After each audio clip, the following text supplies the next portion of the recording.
بالغيب ويقيمون الصلاة ومما رزقناهم ينفقون الذين يؤمنون بما أنزل إليك وما أنزل من قبلك وبالآخرة هم يوقنون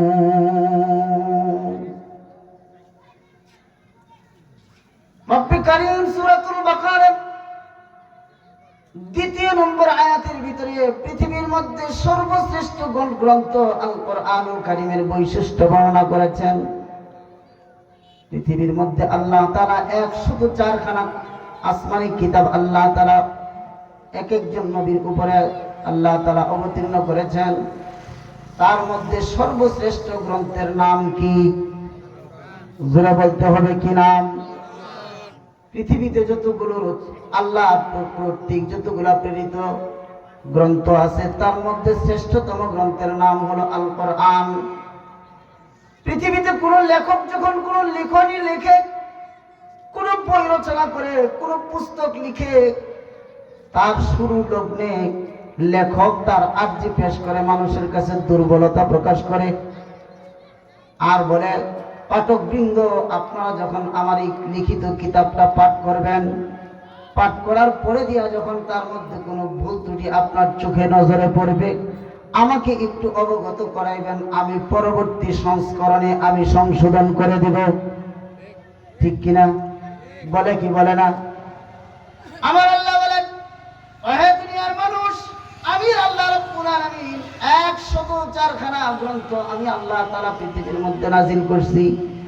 একটা গ্রন্থের ব্যাপারেও আমার পক্ষ থেকে এমন কোন নির্দেশনা নাই, এমন কোন নির্দেশিকা নাই, এমন কোন উজর নাই, এমন কোন আরজি আমি লিখি নাই।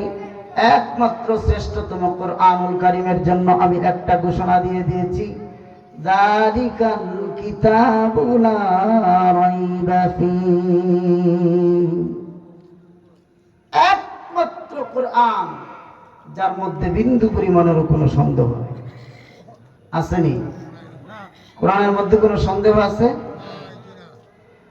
ওয়া ইন কুনতুম ফি রাইবিন মিম্মা নাযালনা আলা আবদিনা ফাআতু বিসূরাতিন মিন মিসলিহি وادعوا شهداءكم من دون الله إن كنتم صادقين। আল্লাহ বলেন, আমার এই কিতাবের ব্যাপারে যদি তোমাদের কোনো সন্দেহ থাকে তাহলে কোনো একটা সূরা তোমরা বানায়া আমারে একটু দেখাও। ফাতু বিসূরাতিন মিন মিসলিহি। পারবে? কথা বলেন, পারবে? রবীন্দ্রনাথ ঠাকুর আমাদের দেশে, দেশ ও জাতির জন্য, বাঙালি জাতির জন্য বহু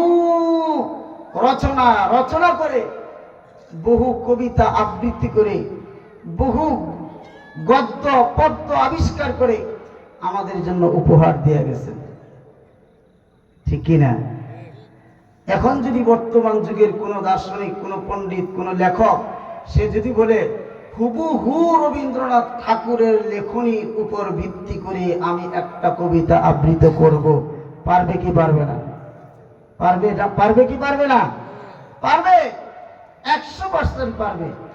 কিন্তু আল্লাহ বলেন, আমি যে কোরআন নাযিল করছি, এই কোরআন এমন এক কোরআন, এই কিতাব এমন এক কিতাব, যেই কিতাবের সূরা তো দূরের কথা, পূর্ণ কবিতা তো দূরের কথা, পূর্ণ একটা পৃষ্ঠা তো দূরের কথা, একটা লাইনের মতন একটা লাইন আবিষ্কার করবে এমন পৃথিবীতে যোগ্যতা সম্পন্ন মানুষই আমি দুনিয়াতে সৃষ্টি করি নাই। ঠিক কিনা বলেন? মুহতারাম হাজরিন, আলোচনা চলে যেতেছে অন্যদিকে। বলতেছিলাম, মুসলিম শরীফের হাদিস, আল্লাহ রাসূল বলছেন, এই পৃথিবীতে আজকে যারা এই মজলিসে আসছে আমাদের ফায়দা কি? আল্লাহ রাসূল বলেন, একদল ফেরেশতাকে আল্লাহ তাআলা সৃষ্টি করে রাখছেন, মালাইকাতুন সাইয়াহুনা তারা পৃথিবীর আনাচে কানাচে তারা খালি ঘোরাঘুরি করে। এই গ্রাম থেকে ওই গ্রামে, ওই বাজার থেকে ওই বাজারে, এই এলাকা থেকে ওই এলাকায় ওরা দৌড়াদৌড়ি করে। কেন দৌড়াদৌড়ি করে? ওদের দৌড়াদৌড়ি করার কারণেই হলো যে কোথায় দিনের আলোচনা হইতেছে, কোথায় দিনী কথা হচ্ছে, কোথায় আল্লাহর কোরআনের কথা হচ্ছে, কোথায় রাসূল পাক সাল্লাল্লাহু আলাইহি সাল্লামের সুন্নাত নিয়ে আলোচনা হচ্ছে, এইগুলো তারা খুঁজে খুঁজে বেড়ায়। একদল ফেরেশতা এরকম ঘুরতে ঘুরতে ঘুরতে ঘুরতে নেত্রকোনা জেলার পূর্বতলা থানার আওতাধীন আজকে আপনাদের শান্তি মার্কেট সংলগ্ন এই যে বাইতুল উলুম, কি বাইতুল উলুম ইউনুসিয়া মাদ্রাসা কর্তৃক আয়োজিত আজকের ৬ষ্ঠ বার্ষিকী ওয়াজ মাহফিলের মধ্যে আল্লাহর কিছু পাগলের দলেরা তারা বৈশা রয়েছে সন্ধ্যার থেকে। তারা বৈশা রয়েছে তারা উলামায়ে কেরাম কোরআন থেকে কথা বলতেছেন, হাদিস থেকে কথা বলতেছেন, তারা মনোযোগ দিয়ে শুনতেছে। আল্লাহর নবীজি ইরশাদ করেন, ওই সমস্ত মানুষগুলো উলামায়ে কেরামের জবান থেকে তারা কোরআনের কথা শুনতেছে, দ্বীনি কথা শুনতেছে। ফেরেশতারা ওই সমস্ত মজলিসের মধ্যে শ্রোতা আকারে তাদের সঙ্গে বসে যায়।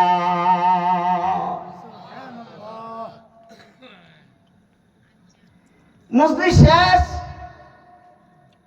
প্রধান বক্তা, প্রধান আলোচক আলোচনা শেষ করে দোয়ার মাধ্যমে যখন মজলিসকে সমাপ্তি ঘোষণা করে মানুষজন বাড়ির দিকে রওনা দেয়। মালাইকাতুন সাইয়াহুন, যারা নাকি ওই যে ঘুরতে ঘুরতে আইসা আপনার আমার মজলিসে বসছিল, তারাও আরশের দিকে চলে যায়, ডাইরেক্ট আল্লাহর কাছে চলে যায়। রাস্তায় আল্লাহ তাআলা তাদেরকে জিজ্ঞেস করে, ওরে আমার ফেরেশতারা, তোমরা কোথায় গিয়েছিলা? আপনারা বলেন তো দেখি, আল্লাহ তাআলা ফেরেশতারা কোথায় গিয়েছিল আল্লাহ জানে কি জানে না? জোরে বলতে হবে, জানে কি জানে না? আলিমুল গায়বি ওয়াশ শাহাদাতি ফায়ুনাব্বিউকুম বিমা কুনতুম তা'মালুন। আল্লাহ তাআলা হলেন আলিমুল গায়ব, দৃশ্যটাও দেখেন ও দৃশ্যটাও দেখেন। যেটা আল্লাহর সামনে ঘটে সেটাও জানেন, যেটা আল্লাহর সামনে ঘটে না আড়ালে ঘটে সেটাও আল্লাহ দেখেন। তার নাম হলো আল্লাহ। জিজ্ঞেস করা হবে, ফেরেশতারা তোমরা কোথায় গিয়েছিলাম? ফেরেশতারা আল্লাহ তাআলার কাছে জবাব দিবে, ওগো আল্লাহ, নেত্রকোনা জেলার পূর্বতলা থানার আওতাধীন শান্তি মার্কেট নামে মার্কেটের আশেপাশে একটা মজলিস হচ্ছিল, সেখানে গেছিলাম। তোমার কিছু পাগলের দলেরা সেখানে বৈশা রয়েছে, তাদের সাথে একটু বৈশার সময় দিয়ে আসছি। ফেরেশতাদেরকে আল্লাহ তাআলা জিজ্ঞেস করবেন, ওগো আমার ফেরেশতারা, তোমরা তাদেরকে কি চাইতে দেখছো? তারা কি চায়? ফামা ইয়াসআলুন, কি চায় তারা? ফেরেশতারা আল্লাহ তাআলার কাছে বলবেন, ওগো আল্লাহ, তারা তোমার কাছে ক্ষমা চায়, ক্ষমা। কি চায়? কি চায়? কিসের ক্ষমা? দুনিয়ার কোন আসামি যদি জেলখানায় যাক,